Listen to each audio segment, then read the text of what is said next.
Hello, I'm Chris Januszewski and welcome to the Rebellious Times Podcast. Today we've got Robert McMillan joining us, the CEO of Camping.Tools. How are you doing, Robert? Doing great. Great. Well, thank you so much for joining us today. Created a really interesting product here. You're helping people with camping and planning camping trips, and I love anything that kind of gets people outdoors, gets people off the devices, gets people tuned into nature, and spending time with the family and getting away from screens. Love to start with your journey and kind of how you ended up at building this solution for campers. Yeah, sure. So, I've got a long history of, entrepreneurship.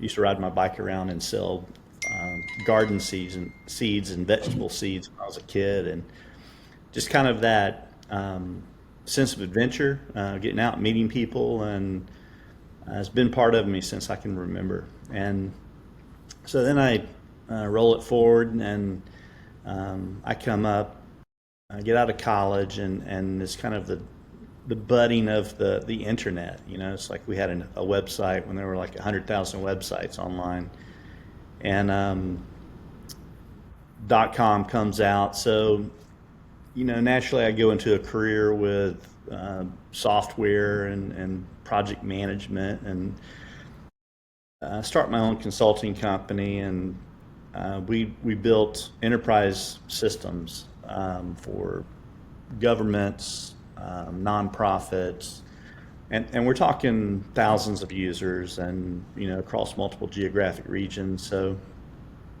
over the course of about 20 years of doing that, making other people successful and doing good work, just get to a point in your life the kids start to get grown.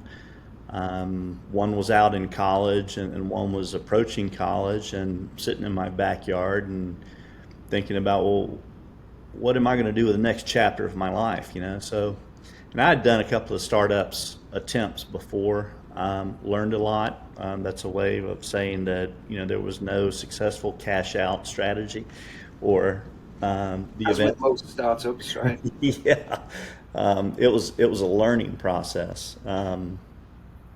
Couple of near misses, but never really successful. And then I was just like, I've been somewhat successful with my consulting company.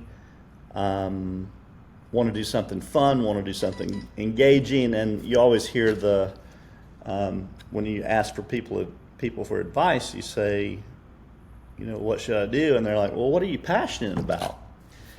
And I'm like, well, that's a really good question.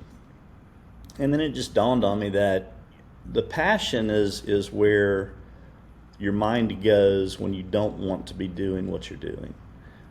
It's an escape, right? It's like, I'd much rather be camping right now. So that was the seed, I guess, that got the concept of Camping.Tools going, in combination with, I took my two boys on a camping trip from Atlanta to Glacier National Park, and we would drive for about 8 hours and camp for a couple of days. And at the time, this was back 2012, at the time the right mix of tools didn't exist to plan my trip, to journal my trip, to there were some social sites out, but I really didn't want to post all my photos out and let the world know that I was not at home. My wife was working. She had a schedule that didn't allow her to get away in the summer. And so I was out, traipsing across the country with the boys, and she wanted to know where we were. And so I bundled all of these capabilities and into a website and said, maybe there's other people that are interested in this as well. So I went to a couple of trade shows, talked to thousands and thousands of people, and learned that a lot of people, probably 98, 99% of the people, thought it was a great idea. So we just dove in and went with it. And, today we're just trying to make it grow and be self-sustainable. Love it. Fantastic. And so it's a business of passion, let's say. And that's what people always say. If you want to start a business, what are you passionate about? Doesn't always necessarily add up, but I think you found a niche there. What are kind of the core features of the Camping.Tools app? So It's a journal. It has social capabilities. We don't want to say it's a true social site. While it is, you can do things like invite friends and have groups and comment on other people and post your stuff to a timeline, or you can keep all of your stuff entirely private. And a lot of people just keep their photos private and their trips private, and they like the ability to get onto the site and plan their trip and set up their waypoints, organize all of their photos. And then we're also working on a marketplace, kind of a digital shopping mall, a true marketplace. It's not just a website with a storefront that we have, but a gateway to other stores and other vendors and affiliates, because there's a lot of great products and services out there for the camping industry, and we're just trying to aggregate that information, provide value for our users. Love it, and I love the whole marketplace idea. And when I guess I think of that, I think not only new items but used items. So whenever I've been to a friend's house that are big outdoorsy people go in the garage, it is full of kayaks and bikes. I'm sure there's many times people upgrade all their equipment and they have the old equipment sitting there, but that might be, perfect for somebody who's just starting out. So helping each other access this equipment and getting started and not costing the earth, I think would be a great benefit. Yeah, and recycling. It's like a lot of this stuff has a lot of life left in it. So yeah, wonderful. I love this. So where do you see this business scaling to? Is it US based, and what do you think it's going to look like in maybe 12 months, 3 years? yeah, so we're definitely focusing on the U.S. market right now. And back in the early days when I was doing market research, I dug in, and I was really surprised that Americans like to live in their own little bubble, and we think we are the world, right? You were surprised to learn that? Yeah, we're not. The the camping market, the United States only has about 46% of the camping market, and there's a huge contingent in Europe and Australia, Africa, and I mean the UK alone. I took a trip. I've been to the UK a couple of times. The first time I went, I really didn't notice all of the campgrounds until I started working in the camping concepts, and I go to the UK, and there are vans and campsites all over the place. And it's really a global market, and so we're starting off in the U.S. The website is global. We're not marketing heavily to other parts. We actually have about 53 different countries that have users in our current user set. Fantastic. Yeah, and when you mentioned camping in the UK, so I'm from the UK, and Brits, that's one thing they're quite good at. They're very brave when it comes to the outdoors because the weather is so unpredictable there. You have no idea if a rain cloud's going to come over and soak your campgrounds. And I've been in that space. I've been in a soaked through tent previously. So yeah, just a shout out to the Brits there for being being driven when it comes to getting outside. Yeah. So I know that your faith is very strong, so you're switching topics there, Hmm. and that's something I think in this kind of chaotic world we're in right now. A lot of people struggle to make sense of a lot of things that are going on, and I think being able to lean on faith is something that can ground and really bring a lot of value into people's lives, and I think people are discovering that more and more now. I'd love to hear about your perspective on faith and kind of how it is related to your business and also your life.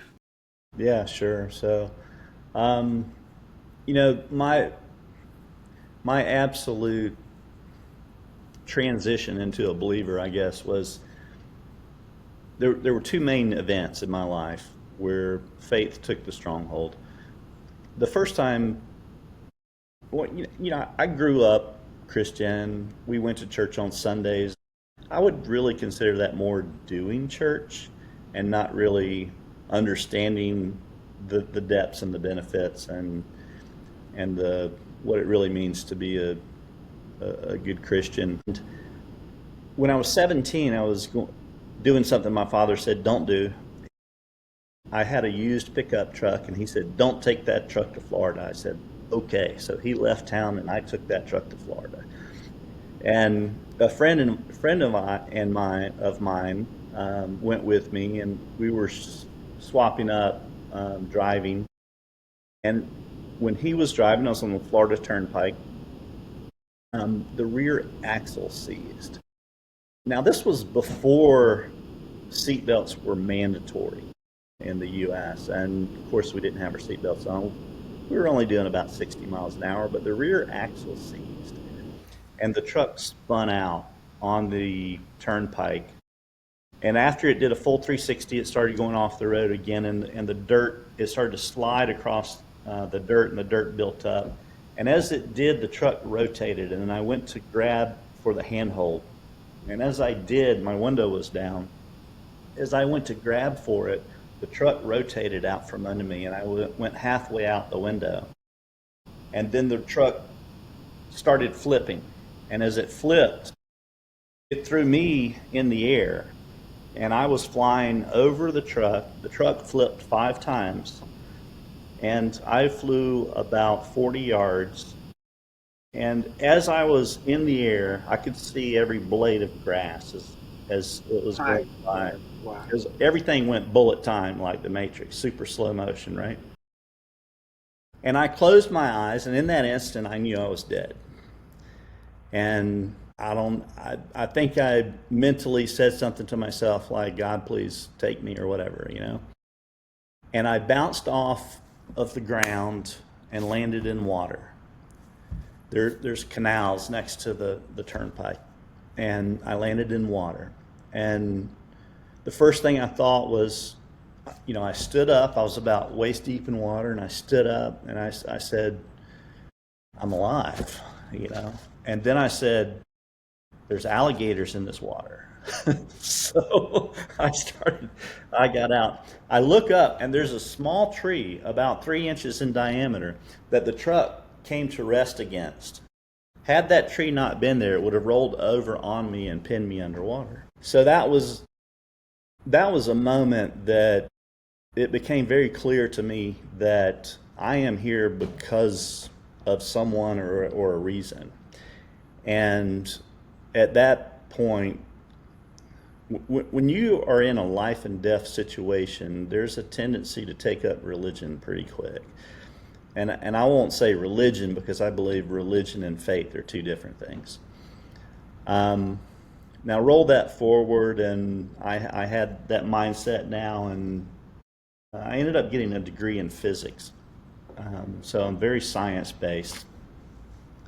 And I just started seeing patterns over time. You know, there's and many unexplainable things. And then I just got to a point where I was 36 years old. We were going to church at that time. My son was, I think, in kindergarten. Not even, he was in preschool. And you get to a point in your life and you're like, you know, I can't control all of the variables in the world. I need help.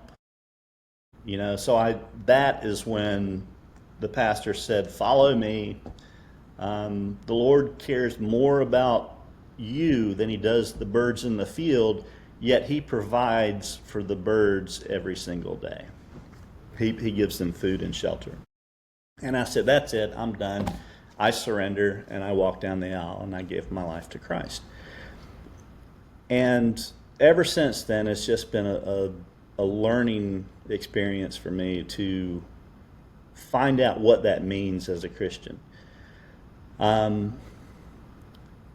And what I have found, or what I believe, is everybody on the planet has descended from someone who was a camper or slept out in an open field at some point in time. You know, regardless of what you believe, whether you believe in creation or you believe in evolution, we all came from a place where we were hunters and gatherers, and we lived outside. So we all have it in our DNA, whether we like camping or not. So to me, that's a tie and something that I can appreciate. Now, also reading through the Bible, you learn about there's some pretty key events, Moses and Jesus, and they would take time to step away and go pray, or go out into the desert for 40 days and find themselves and make a plan, and whatever it was that they did. The point was, you have the crazy busy life of society. You need to make an important decision, so you stop, you take a break, and you go out into the wilderness for a period of time. Your head gets clear. You have some, hopefully, eureka moments, and now you know what to do. So then you re-engage with life. And that, to me, is what camping is about. It's escaping the craziness. It's getting out in nature and, just seeing the awe of the geography, the biology, the wildlife that, is out there for all of us. And it's our job to be stewards of this planet. So the more we can get out and appreciate it, the better of a steward I believe we can be. Love it. That's a really fantastic perspective there, and something I think about a lot. And in my own journey, especially the last 5 years, I've started to see a lot of things about the world that don't sit quite right with me. And everybody has their own little epiphanies on different things, and a lot of things you may talk to your family and friends about, and they don't see what you see, right? You see certain things. But I think a lot of people are starting to agree that where we're going in terms of digital and dependence on digital, and this kind of manufactured, world that we, and matrix, they say, they always use the term matrix. It's real, and you're kind of stuck in it, and you have your routine, and you use your phone, and you work on your laptop, and communicate with your friends on, devices and things.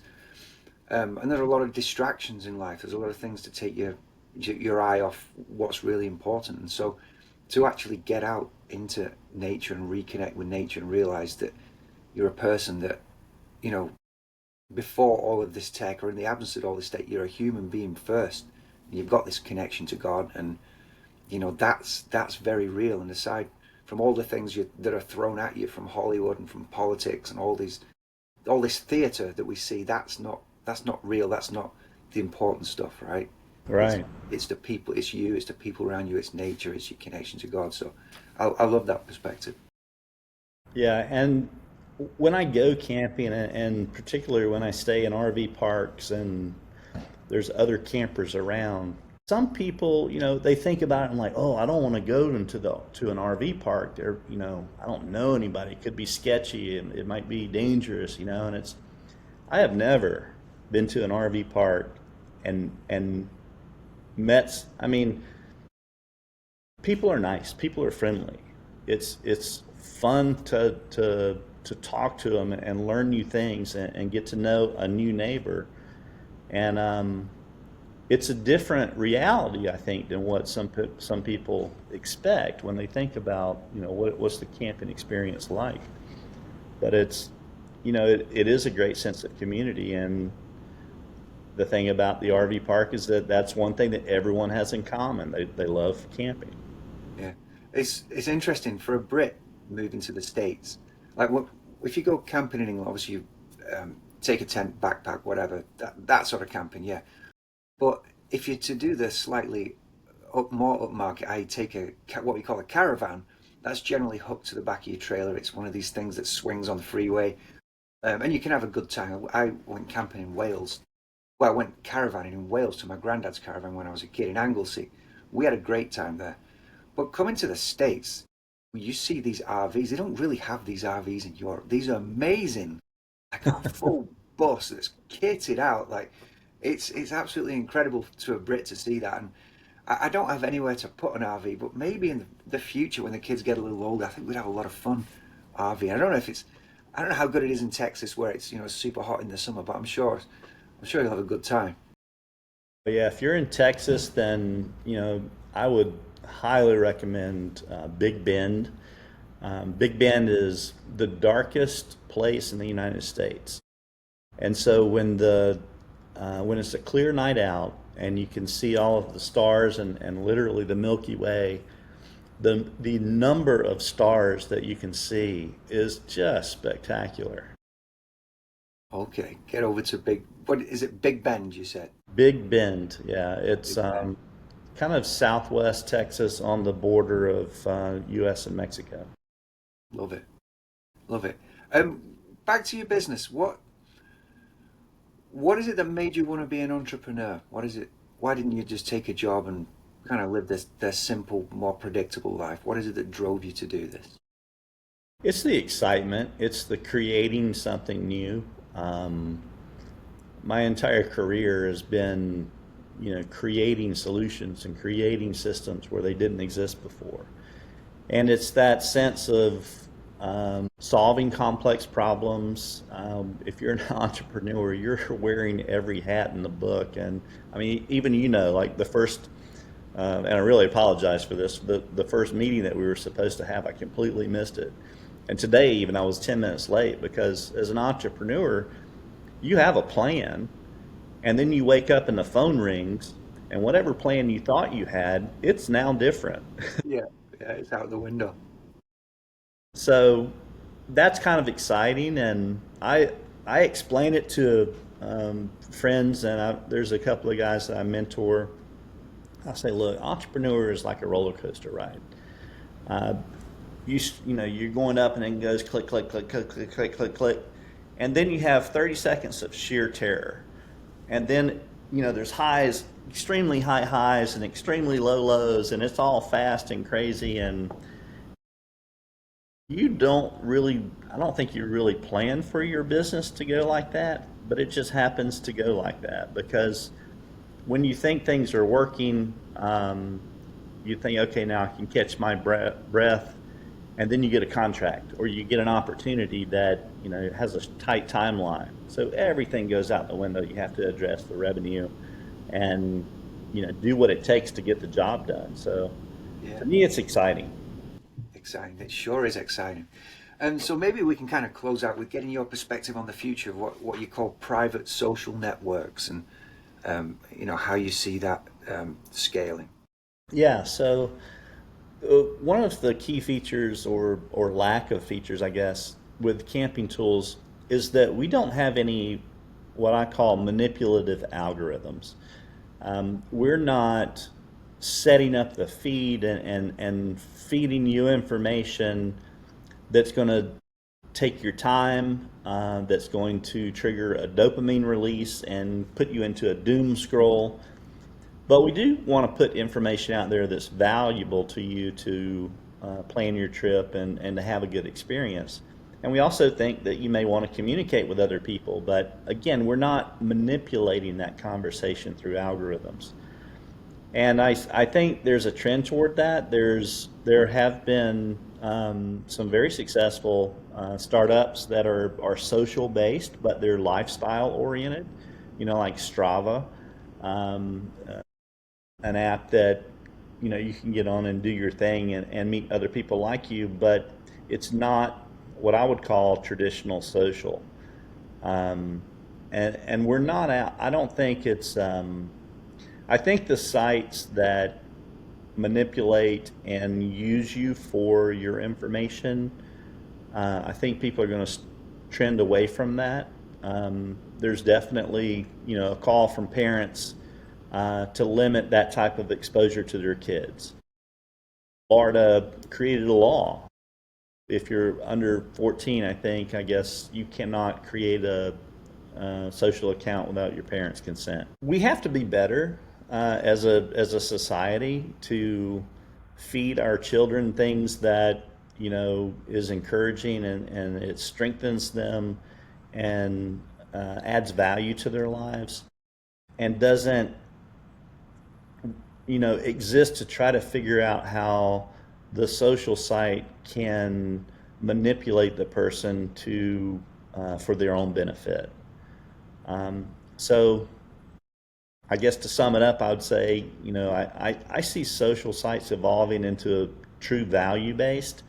And with camping, it's, social as a byproduct of doing something you love.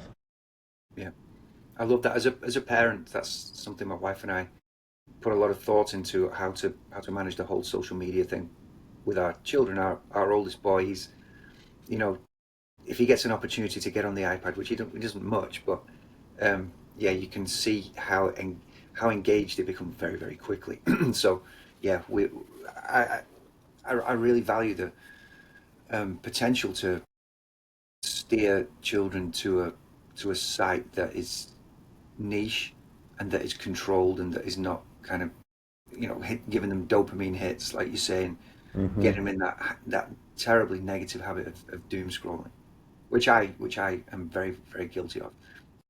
Yeah, me too. It's like, we have to advertise on traditional social sites, and I catch myself, I'm like, I want to see what other people are doing, and I want to see what's working and not working in terms of advertising. But yeah, sometimes you just have to catch yourself and pull out. Yeah, brilliant. Well, to close out here, remind us where people can find your site and connect with you. Sure. The website is www.camping.tools. There is no .com. It is just camping.tools. You can also type in camping.tools and it'll take you right there. We have mobile apps on the Android in the Google Store, and we also have iPhone and iOS that you can get on the Apple Store. So it's free to join, it's free to sign up, it's free to use all of the services and features. We have released a premium membership opportunity that will unlock discounts on products and services. So as we curate affiliates who have great products, we want to advertise those. We try to get better deals for our members, and the membership will give you a discount there. Wonderful. Well, thanks very much for that, Robert. Lovely having you on the show, and all the best with Camping.Tools. Great. We'll see you out there. Take care.